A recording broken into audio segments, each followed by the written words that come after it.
आमदार राजेश क्षीरसागर, छत्रपती महाराजे, सत्यजित नाना कदम, कृष्णराज महाडिक, राजेश लाटकर ही सगळी नावे अशी आहेत जी अजून 3.5 वर्षांनी होणाऱ्या विधानसभा निवडणुकीसाठी कोल्हापूर उत्तर विधानसभा मतदारसंघातून तयारी करत आहेत.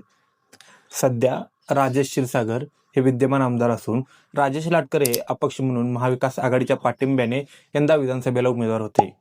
तर छत्रपती महाराजे आणि सत्यजित नाना कदम यांनी ऐनवेळी मैदानातून माघार घेतली होती. तर कृष्णराज महाडिक यांनी 2029ला आपणच कोल्हापूर उत्तरचे आमदार असणार अशी गर्जना केली आहे. अजून विधानसभा निवडणूक तशी 3.5 वर्षे लांब आहे. तरीही आज आपण ही चर्चा का करतोय, तर त्याचं कारण आहे सत्यजित नाना कदम यांच्या एका कार्यकर्त्याने लावलेली गाडीची नंबर प्लेट. सध्या सत्यजित नाना कदमांच्या एका कार्यकर्त्याने कोल्हापूरचे 2029चे आमदार सत्यजित नाना कदम ही नंबर प्लेट लावली. सध्या सत्यजित नाना कदम हे शिवसेनेत असून शिवसेनेचेच राजेश क्षीरसागर आमदार आहेत. तरीही सत्यजित नाना कदम यांच्या समर्थकांनी 2029ला तेच आमदार होणार अशी नंबर प्लेट लावल्याने संपूर्ण शहरात नव्या चर्चांना उधाण आली आहे. कारण सत्यजित नाना कदम यांनीच 2024च्या विधानसभा निवडणुकीत राजेश क्षीरसागर यांचा प्रचार केला होता. तसेच माजी मुख्यमंत्री आणि सध्याचे उपमुख्यमंत्री एकनाथ शिंदे यांनी देखील सत्यजित नाना कदम यांना राज्य कार्यकारिणी महामंडळाचे अध्यक्षपद, त्याचबरोबर विधान परिषदेतील आमदारकी असा शब्द दिला असल्याचे त्यांचे कार्यकर्ते सांगतात. मात्र त्या गोष्टीला 1.5 वर्ष उलटून गेले तरीही अजून सत्यजित नाना कदम यांची प्रतीक्षा संपलेली नाही. त्यामुळे त्यांच्या समर्थकांनी आता मिशन 2029ची तयारी सुरू केल्याचे दिसून येत आहे. त्याच दृष्टीने आजचा आपण व्हिडिओ बघणार आहे की 2029मध्ये या निवडणुकीसाठी कोण प्रमुख उमेदवार असू शकतात त्यावर आपण एक नजर टाकूया. आपण सुरुवात करूयात आमदार राजेश क्षीरसागर यांच्यापासून. आमदार राजेश क्षीरसागर हे आत्ता कोल्हापूरचे 3ऱ्यांदा आमदार म्हणून निवडून गेले आहेत. यापूर्वी ते 2009 आणि 2014मध्ये देखील आमदार झाले होते. नुकत्याच झालेल्या महानगरपालिका निवडणुकीत त्यांचे सुपुत्र राजेश क्षीरसागर हे देखील नगरसेवक झाले आहेत. त्याबरोबर राजेश क्षीरसागर यांच्याकडे मित्र म्हणजेच महाराष्ट्र इन्स्टिट्यूशन फॉर ट्रान्सफॉर्मेशन ह्या संस्थेचे उपाध्यक्षपद आहे. या माध्यमातून महाराष्ट्राच्या विकासाला गतिमान करण्यासाठी महाराष्ट्र शासन प्रयत्न करत आहे. राजेश क्षीरसागर हे सध्या संपूर्ण शहरात विकास कामे आणि पायाभूत सुविधांसाठी मोठ्या प्रमाणात निधी उपलब्ध करून देण्यासाठी प्रयत्नशील असल्याचे दिसून येत आहे. त्यांच्या समर्थकांच्या मते एकनाथ शिंदे यांनी ठरवलेल्या फॉर्म्युल्यानुसार 2.5 वर्षांनी त्यांची मंत्रिमंडळात वर्णी लागेल आणि त्याचबरोबर ते कोल्हापूरचे पालकमंत्री देखील होतील, ज्याचा फायदा त्यांना 2029च्या विधानसभा निवडणुकीत होऊ शकतो. त्यानंतरचे दुसरे उमेदवार आहेत ते म्हणजे राजेश लाटकर. सध्या सतेज पाटील यांच्या जवळच्या दुसऱ्या फळीतील एक अशी ओळख असलेले राजेश लाटकर कोल्हापूर महानगरपालिकेत विरोधी पक्षनेते झाले आहेत. त्यांनी 2024च्या निवडणुकीत काँग्रेस पक्षाच्या चिन्हाशिवाय देखील 83,000 मते घेतल्याने येणाऱ्या काळात जर 5 वर्षे लोकांच्या संपर्कात राहिले तर आमदारकीचे दावेदार ठरू शकतात.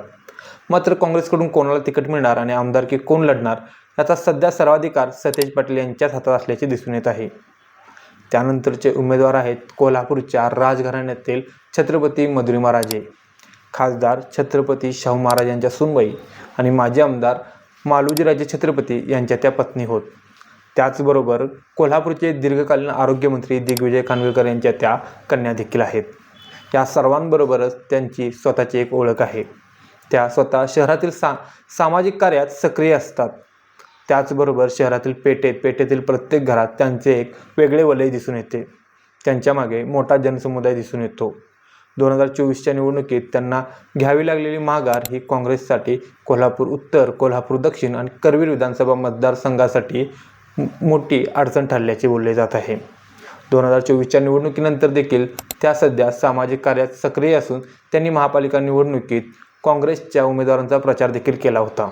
त्यामुळे त्यांना 2029मध्ये काँग्रेसने संधी दिल्यास आश्चर्य वाटायला नको. त्यानंतरचे नाव आहे सत्यजित नाना कदम. 2022च्या पोटनिवडणुकीत भाजपचे उमेदवार असलेले सत्यजित नाना कदम हे 2024च्या निवडणुकीत शिवसेनेत दाखल झाले. तेव्हा भाजपचे राज्यसभेचे खासदार धनंजय महाडिक यांच्यासोबत विधानसभेच्या तिकिटावरून झालेल्या मतभेदांमुळे तसेच उपमुख्यमंत्री एकनाथ शिंदे यांच्या आग्रहास्तव त्यांनी शिवसेनेत प्रवेश केल्याचे बोलले जात आहे. शिवसेनेने देखील त्यांना पक्षात घेतल्यानंतर जिल्हा समन्वयक ही महत्त्वाची जबाबदारी दिली. सोबतच महापालिका निवडणुकीत सत्यजित नाना कदम यांच्या नेतृत्वाखाली लढवलेल्या 20 पैकी 9 ठिकाणी त्यांनी आपले उमेदवार निवडून आणत आपली पुन्हा एकदा ताकद सिद्ध केली आहे. सध्या ते कोणत्याही प्रकारच्या पदावर नसले तरी राजकारणात सक्रिय असून महापालिका निवडणुकीत त्यांची भूमिका महत्त्वाची राहिलेली आहे. त्या काळात महामंडळ किंवा विधान परिषदेच्या निवडणुकीत संधी मिळेल अशी अपेक्षा असली तरी त्यांच्या कार्यकर्त्यांनी 2029ची तयारी सुरू केल्याचे दिसून येत आहे.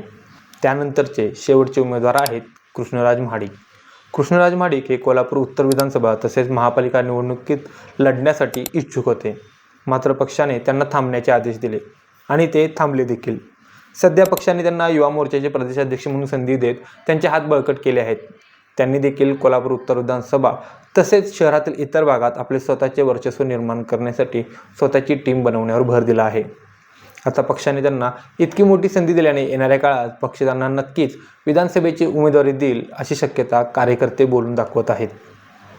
ही प्रमुख नावे सध्या 2029च्या निवडणुकीच्या दृष्टीने तयारी करत असून येणाऱ्या काळात काँग्रेस पक्षाकडून शहरातील मतदारसंघात सतेज पाटील किंवा इतर एखादा मोठा नेता देखील मैदानात असू शकतो.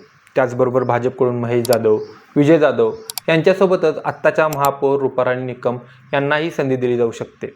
तुम्हाला काय वाटतं? 2029च्या विधानसभा निवडणुकीत कोण असतील दावेदार आणि कोण घेतील माघार? तुमचं मत आम्हाला कमेंट करून सांगा आणि अशाच माहितीपूर्ण व्हिडिओसाठी आपल्या विशाळ चॅनेलला सबस्क्राईब करायला विसरू नका. जय हिंद, जय महाराष्ट्र.